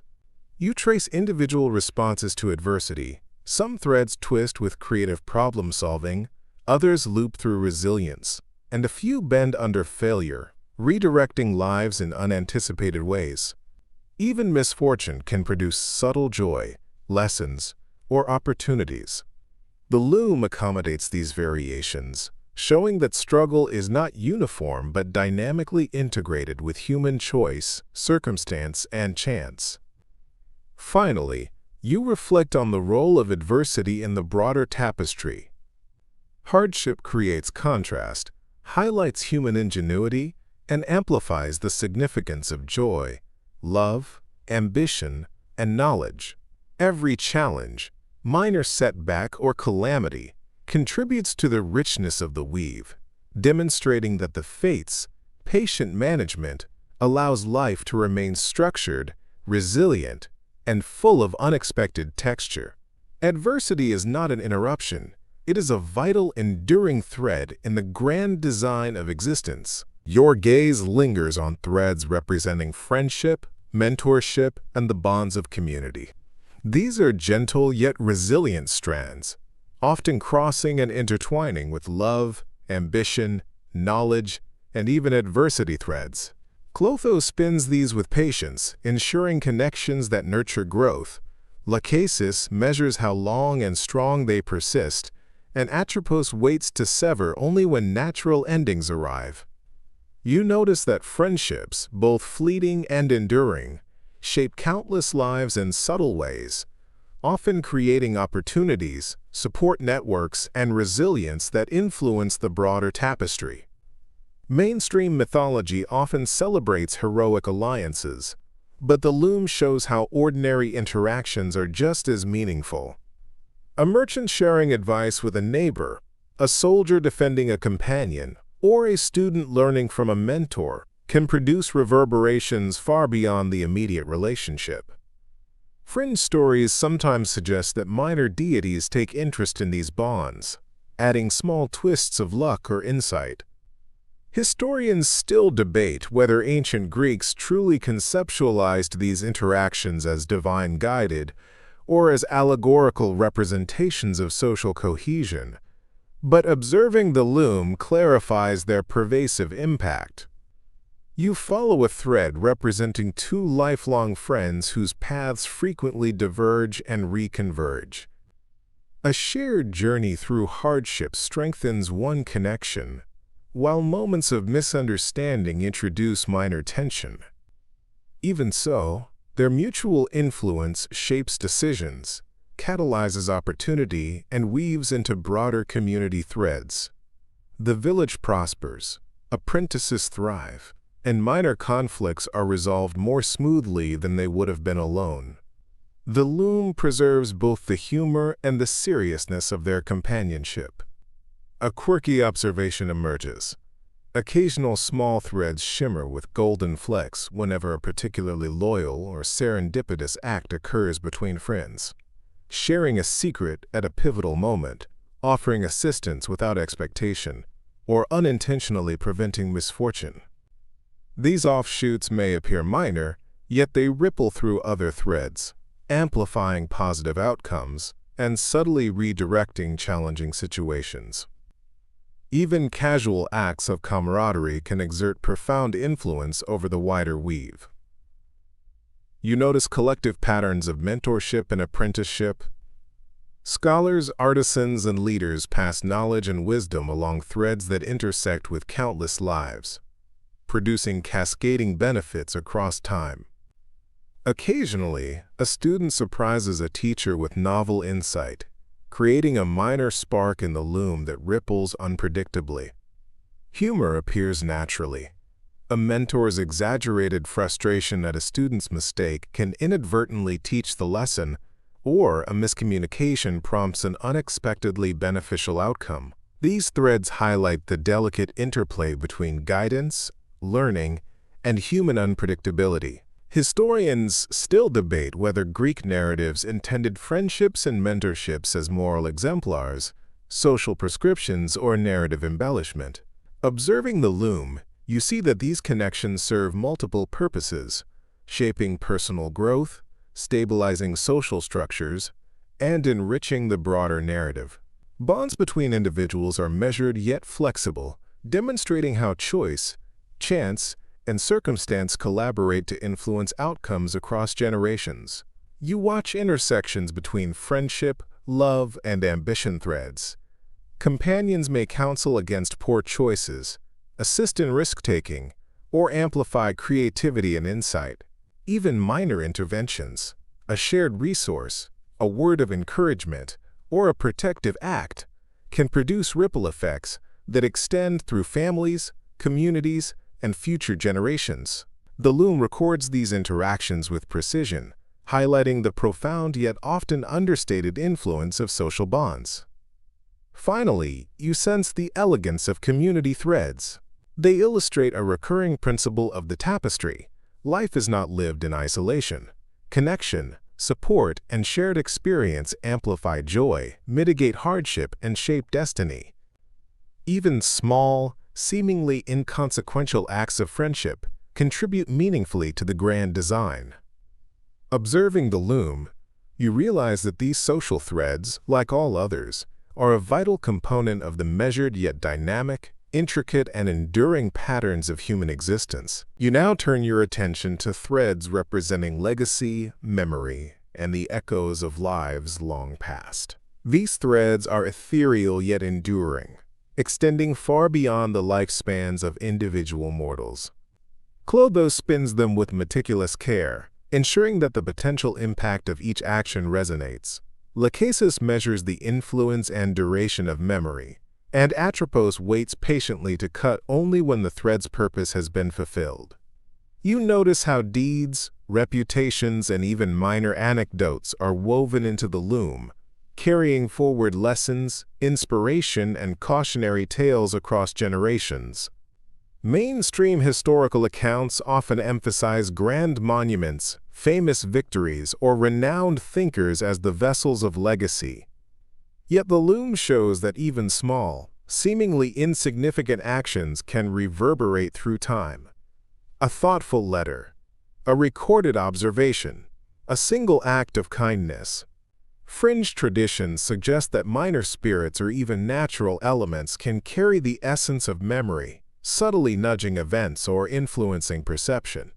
Historians still debate whether these interpretations reflect literal belief, moral instruction, or narrative flourish, but the loom demonstrates that legacy is measured, intricate, and omnipresent.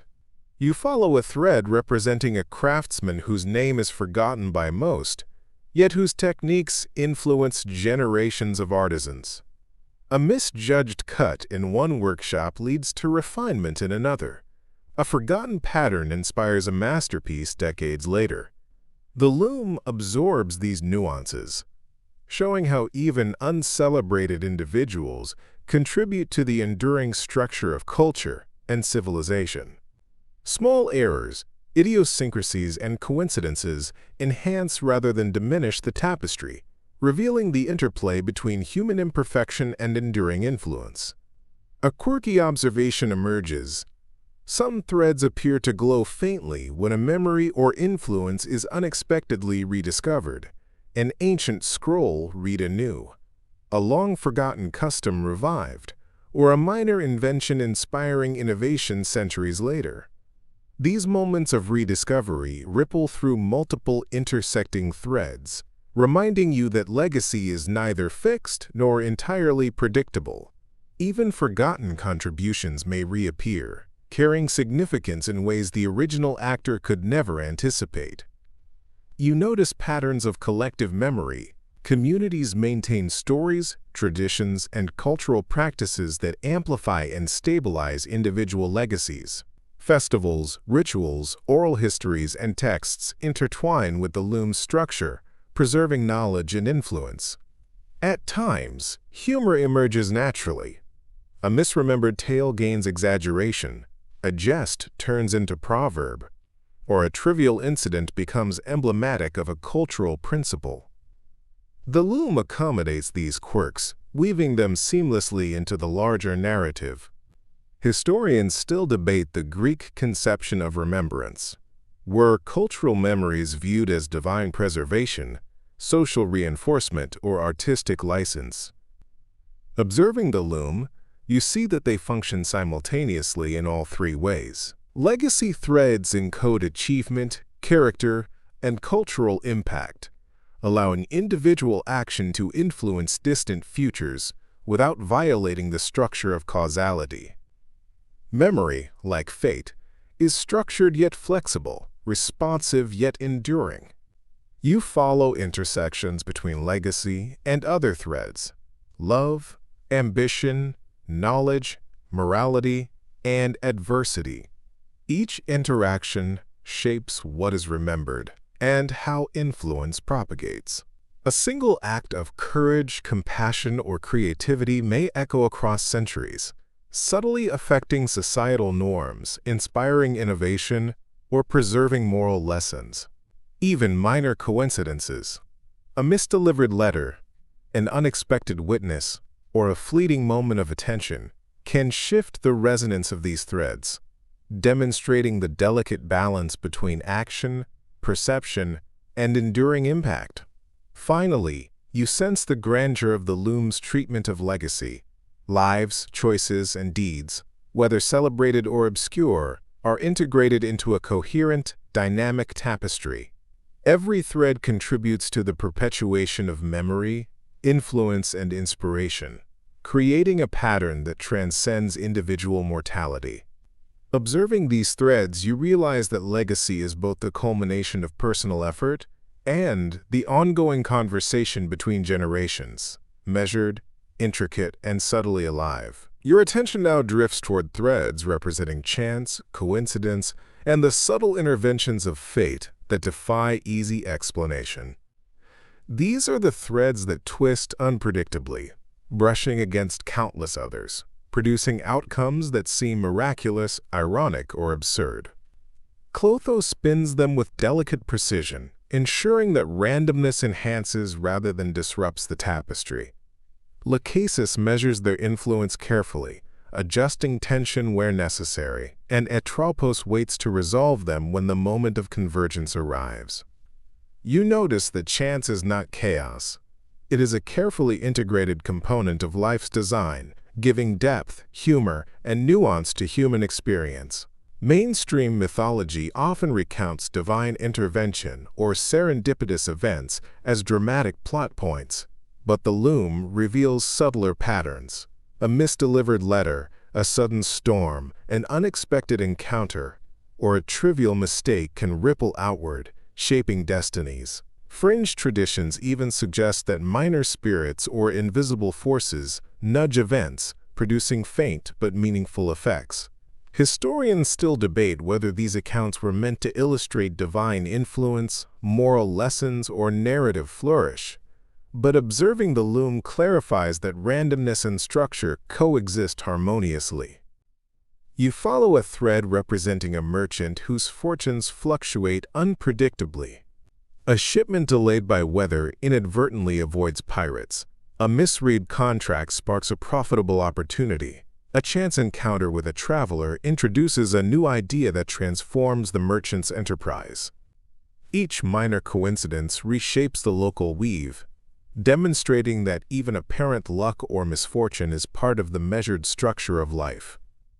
The fates allow opportunity and error to coexist, creating a tapestry rich in complexity and surprise. A quirky observation emerges.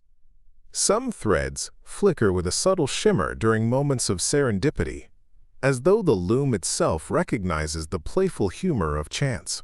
These threads often intersect with love, ambition, morality, or adversity, amplifying or redirecting their effects in unexpected ways. Even minor coincidences, dropping a coin, a sudden sneeze, or a misheard word, can generate far-reaching consequences, showing that the minutiae of life matter as much as monumental decisions.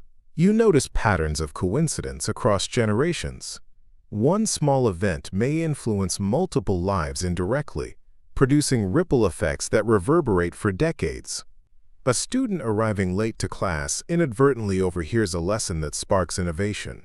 A misjudged step in battle shifts the outcome of a campaign. A casual conversation introduces an idea that transforms a community. Humor often appears in these threads.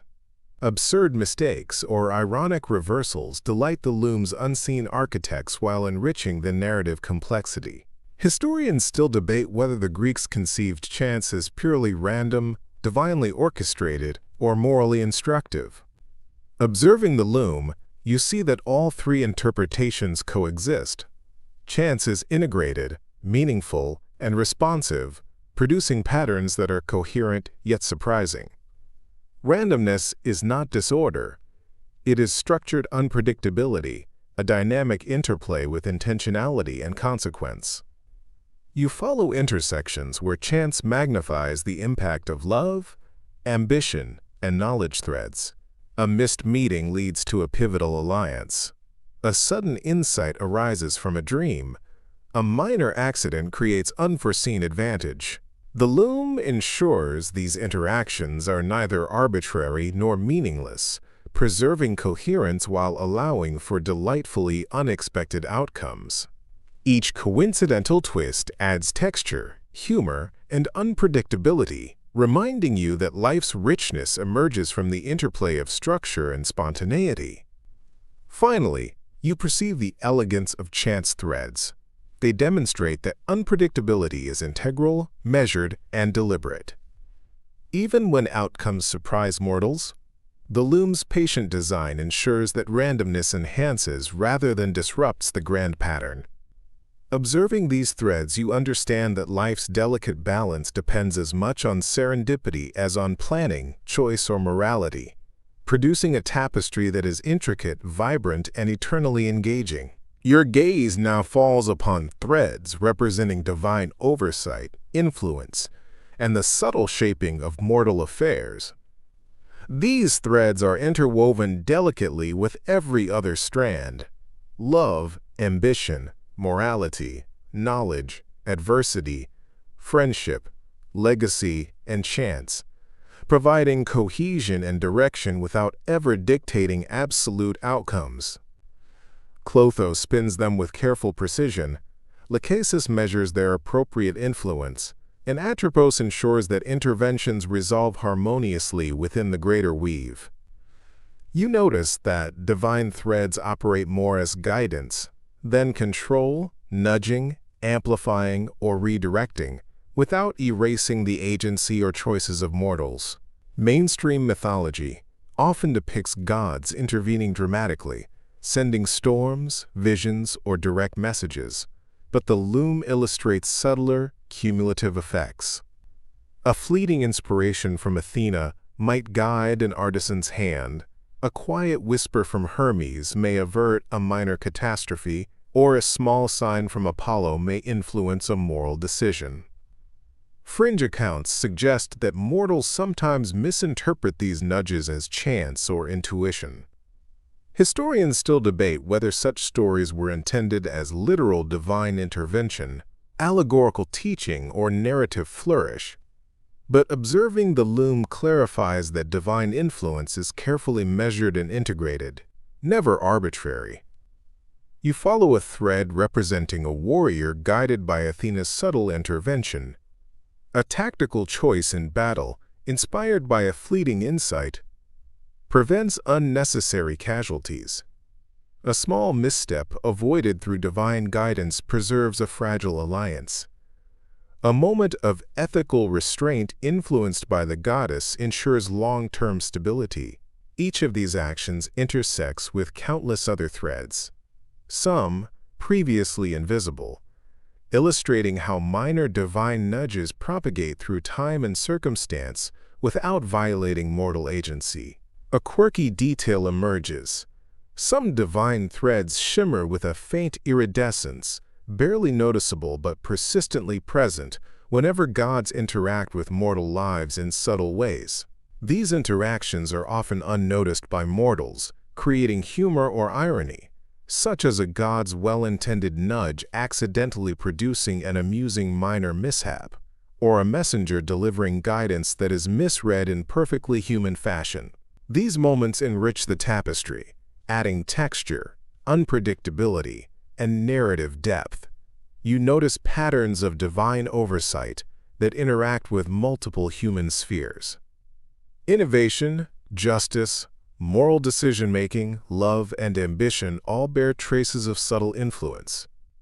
Mortals may perceive these outcomes as luck, insight, or instinct, but the loom preserves the invisible hand guiding events, ensuring cohesion and resonance across generations. Humor appears naturally. A well-intended intervention may lead to comic misunderstanding, yet still produce a meaningful or beneficial outcome. Historians still debate whether Greeks believed divine intervention was constant, selective, or primarily narrative. Observing the loom, you see that all three coexist. Divine threads provide structure, resonance, and guidance, amplifying moral, emotional, and practical patterns while respecting human choice. Interventions are subtle, integrated, and ultimately part of a coherent system, not capricious whims. You follow intersections between divine threads and mortal connections. Friendship, love, ambition, and adversity are all subtly guided, producing ripple effects that enhance outcomes without erasing unpredictability. A minor act of intervention may redirect conflict, enhance understanding, or create opportunity, demonstrating that divine involvement is complementary, not controlling. Each nudge maintains the balance of the tapestry, ensuring that mortals' efforts retain weight and consequence. Finally, you sense the elegance of these divine threads. They illustrate a principle recurring throughout the loom. Structure, influence, and guidance coexist with choice, randomness, and consequence. Mortals experience the effects without losing agency, and the tapestry gains coherence, depth, and vibrancy. Observing these threads, you realize that divine oversight is neither overpowering nor intrusive. It is a measured, subtle, and essential component of the enduring design of fate, human endeavor, and cosmic narrative. Now your focus settles on threads representing the culmination of life's intricate weave: death, transformation, and the final harmonization of all experiences. These threads are inevitable, yet never abrupt. They gather, converge, and resolve the patterns established by love, ambition, knowledge, adversity, friendship, legacy, chance, and divine guidance. Clotho spins slows. Lachesis measures each moment with meticulous attention, and Atropos finally completes the cycle with precise, inevitable closure. You notice that death is neither punishment nor erasure. It is the ultimate integration of threads into the enduring tapestry of existence. Mainstream Greek myths often dramatize death through heroic sacrifice, divine retribution, or tragic fate, but the loom reveals the quieter, subtler transitions. A life concludes not with spectacle alone, but with the resolution of influence. Deeds, relationships, knowledge, and personality ripple into ongoing threads. Fringe stories hint at spirits, echoes, or minor deities shepherding these transitions, emphasizing continuity rather than finality. Historians still debate whether myths intended death as literal, symbolic, or moral, But observing the loom illustrates its role as the natural, measured conclusion of every human and divine story. You follow a thread representing a mortal who has lived a life rich with triumphs, mistakes, love, learning, and challenge. Even in the final days, subtle interactions continue. A word of advice, a reconciled quarrel, or a last act of kindness. These moments intertwine with multiple threads, producing lasting consequences and reinforcing the interconnected nature of existence. The loom preserves the resonance of every action, ensuring that influence endures beyond physical presence. A quirky detail emerges. Some threads shimmer with faint patterns after death, as though their final form glows in reflection of choices, character, and narrative significance. Even minor gestures, an overlooked kindness, a forgotten joke, a creative inspiration, retain energy within the tapestry, influencing descendants, communities, or even distant strangers. The loom celebrates subtlety and persistence, reminding you that every life leaves its mark, visible or hidden. You notice patterns of transformation. Mortals become memory, inspiration, and influence.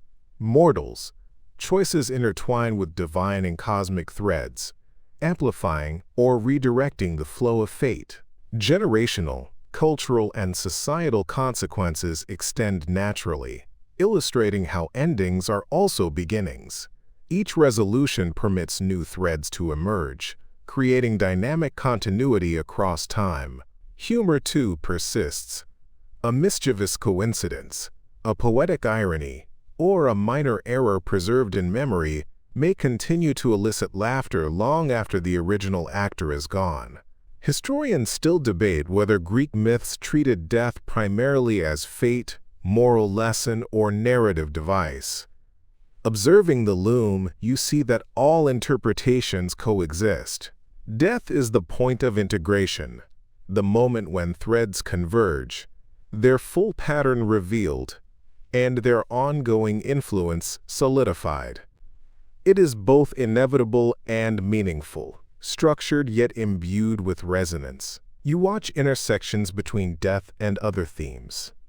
Love, ambition, knowledge, adversity, friendship, and legacy all contribute to how the final thread manifests. Choices, chance, humor, and subtle divine guidance all leave their imprint, ensuring that endings preserve coherence, consequence, and narrative beauty. Even a life that seems minor or inconsequential contributes to the greater pattern, demonstrating the loom's inclusivity, balance, and depth. Finally, you reflect on the full scope of the tapestry. Every thread, every twist, every shimmer contributes to a vibrant, intricate, and enduring design. Life and death, choice and chance, love and struggle, knowledge and folly, all are harmonized by the patient, invisible hands of the fates. Observing this, you realize that existence is neither random nor predetermined, but a dynamic, interconnected, and meticulously measured symphony. Each thread matters, each life resonates, and the tapestry continues to expand, infinitely complex yet beautifully coherent. And now, as the loom's threads settle into their eternal patterns, you can let your mind drift, following the faint shimmer of life's intricate weave. Each twist and knot, each collision and convergence, has been counted, measured, and integrated. You feel the subtle vibrations of love, ambition, knowledge, friendship, adversity, chance, and divine guidance echoing through your imagination, intertwining, harmonizing, and coalescing into a quiet, enduring rhythm. Notice how every life, every decision, every seemingly minor event contributes to a resonance that outlives its origin, weaving a cosmic story in which even small choices have weight. The humor, the irony, the serendipity, and the gentle imperfections of life are all preserved in the tapestry, softening the edges of hardship amplifying joy and allowing beauty to flourish in unexpected corners. The fates, patient, unseen hands have ensured that nothing is wasted. Every smile, every tear, every fleeting thought echoes in harmony with the rest. You might recall moments of laughter, small mistakes, minor triumphs, and subtle coincidences. These too belong to the loom, shaping worlds quietly but irrevocably. As your eyelids grow heavy, imagine drifting along the threads yourself, gliding through time and possibility, carried by the gentle pull of interconnected lives and experiences. There is order and chaos, structure and freedom, joy and sorrow, but all of it moves together in a continuous, beautiful flow. The tapestry endures, and within it, your imagination can wander freely, cradled by the rhythm of fate. Now dim the lights, maybe turn on a fan for that soft background hum, and let your mind ease into the infinite dance of the loom. You are part of the story as it unfolds endlessly, in harmony with the past, present, and future, and nothing is ever truly lost. Sweet dreams.